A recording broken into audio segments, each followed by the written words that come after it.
गंजाम बेलगुंठारे पांड्यान को टमाटो माड़ घटना को नहीं आलोड़न देखा बेले असंतोष बढ़ुछि।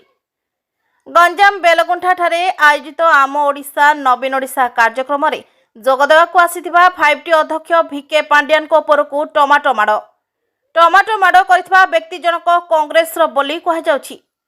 सूचना अनुसार 5T सचिव पांड्यान आज अपराह्न बेलगुंठा ब्लॉक विभिन्न उन्नयन प्रकल्प सह दलीय कार्यक्रम में जोगदेवाक बेलगुंठा सहर को आसीथिले। किंतु पांड्यान आसबार किछि समय पर जड़े युवक मंच उपरकू चली आसी टमाटो फोपाड़ी किंतु संगे संगे तांको अंगरक्षक और पुलिस युवक को काबू करथिले।